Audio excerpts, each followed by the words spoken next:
ओम शांति। आज 3 फरवरी 2025। आज बाप दादा के अनमोल मधुर महावाक्य सुनते हैं।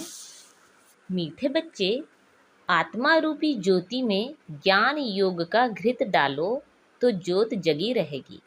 ज्ञान और योग का कॉन्ट्रास्ट अच्छी रीति समझना है। आज की मूली में प्रश्न है, बाप का कार्य प्रेरणा से नहीं चल सकता, उन्हें यहाँ आना ही पड़े, क्यों? उत्तर है, क्योंकि मनुष्यों की बुद्धि बिल्कुल तमो प्रधान है। तमो प्रधान बुद्धि प्रेरणा को कैच नहीं कर सकती। बाप आते हैं तब तो कहा जाता है, छोड़ भी दे आकाश सिंहासन।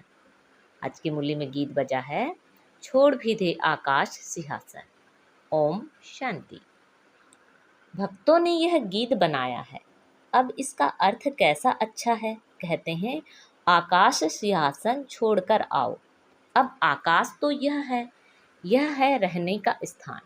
आकाश से तो कोई चीज आती नहीं। आकाश सिंहासन कहते हैं। आकाश तत्व में तो तुम रहते हो और बाप रहते हैं महतत्व में।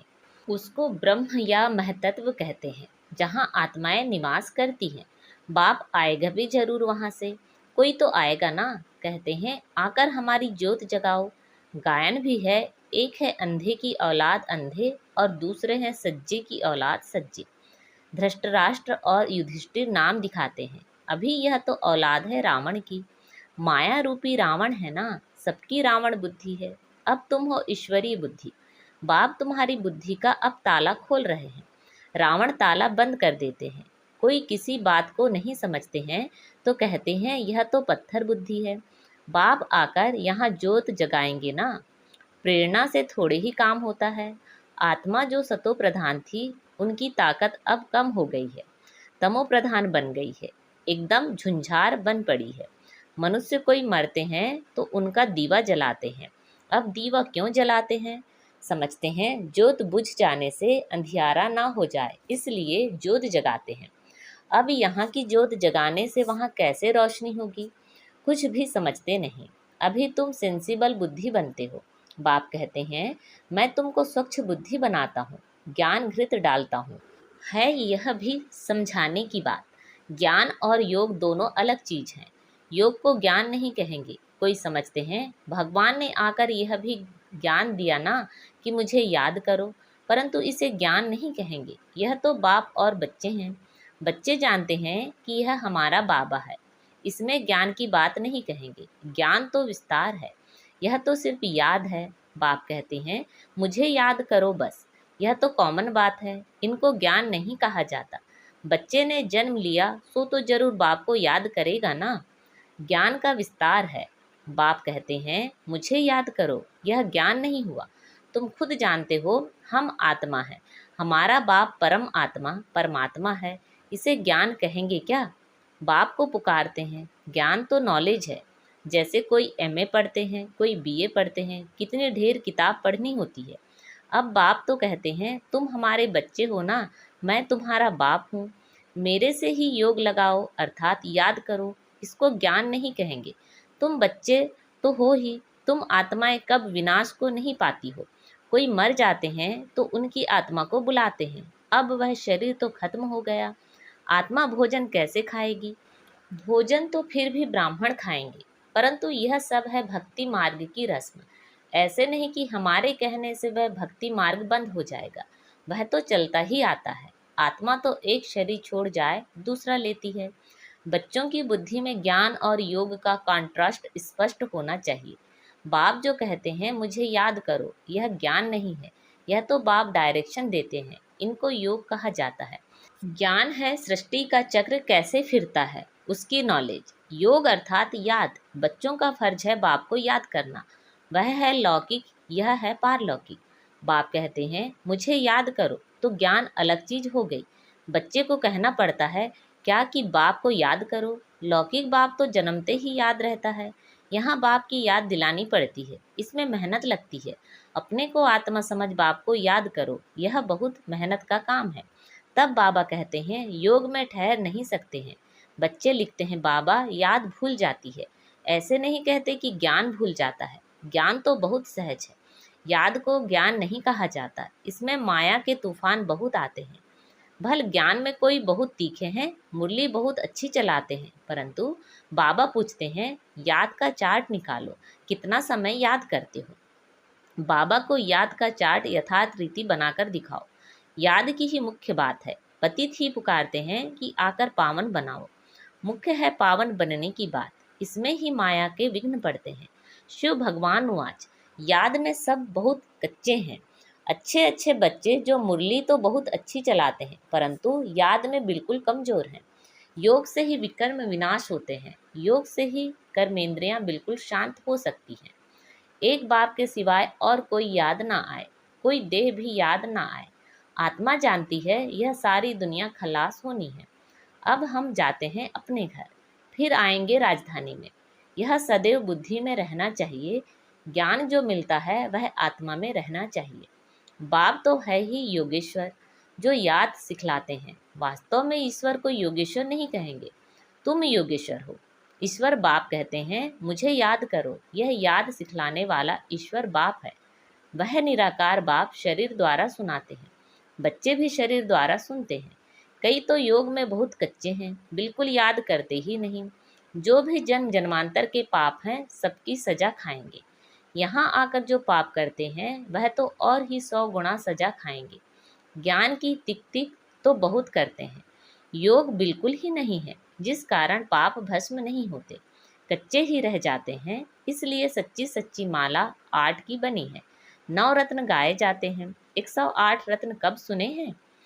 108 रत्नों की कोई चीज नहीं बनाते हैं। बहुत हैं जो इन बातों को पूरा समझते नहीं हैं। याद को ज्ञान नहीं कहा जाता, ज्ञान सृष्टि पाको कहा जाता है। शास्त्रों में ज्ञान नहीं है, वह शास्त्र है भक्ति मार्ग के। बाप खुद कहते हैं मैं इनसे नहीं मिलता, साधुओं आदि उसका उद्धार करने मैं आता हूँ। वह समझते हैं ब्रह्म में लीन होना है, फिर मिसाल देते हैं पानी के बुदबुदे का।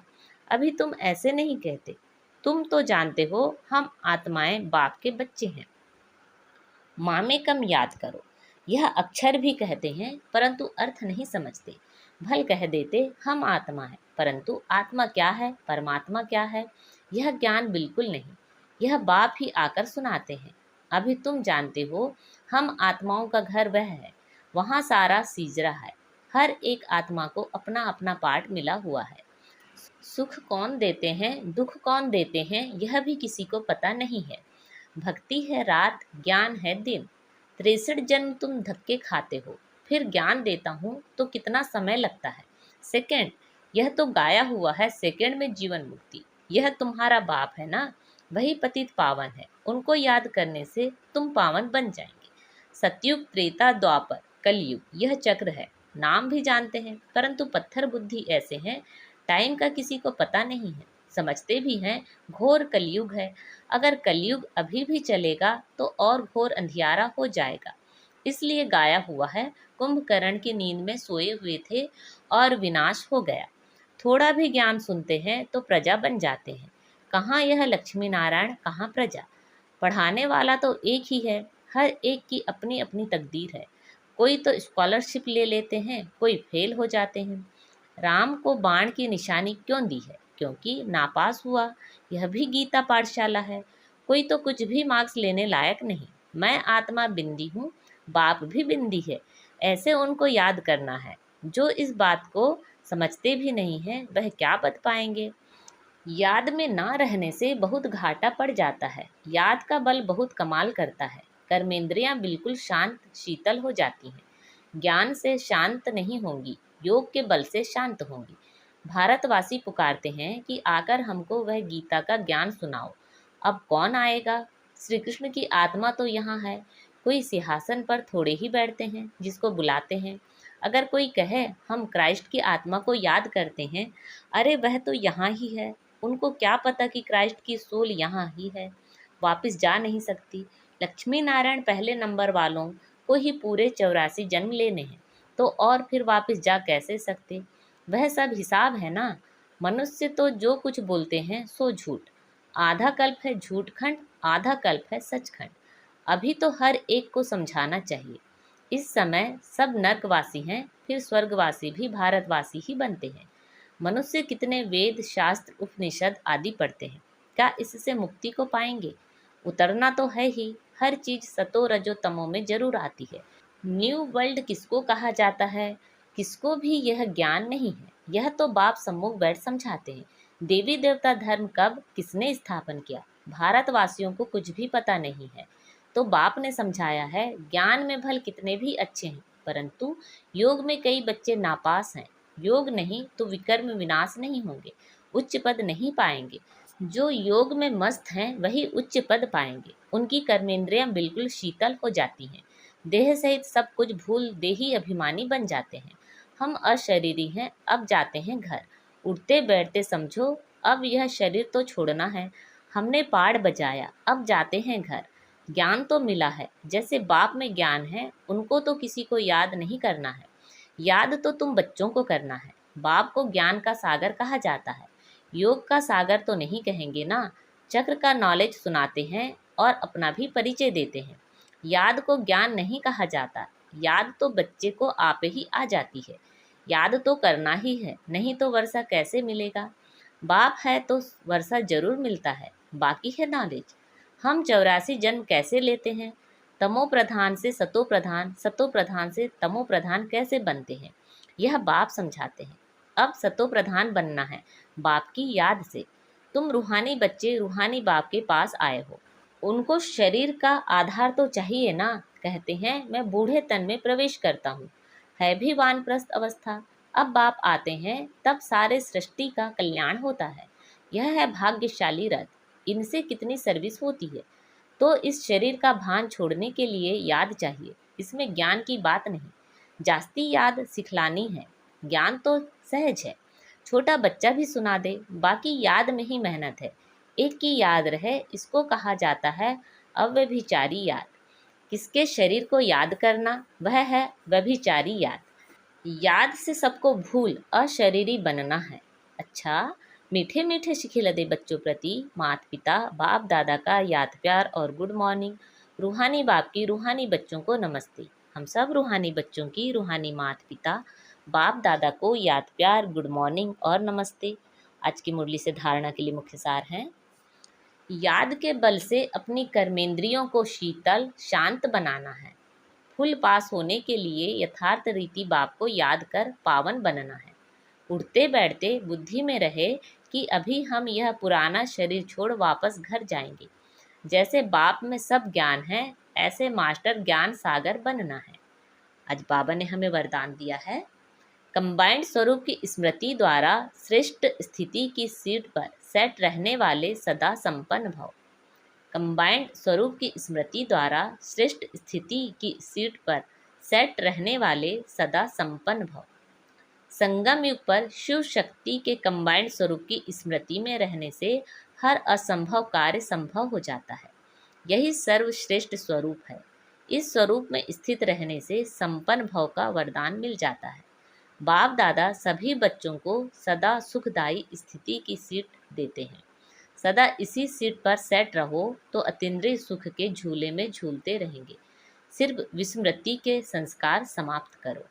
आज का स्लोगन है, पावरफुल वृत्ति द्वारा आत्माओं को योग्य और योगी बनाओ।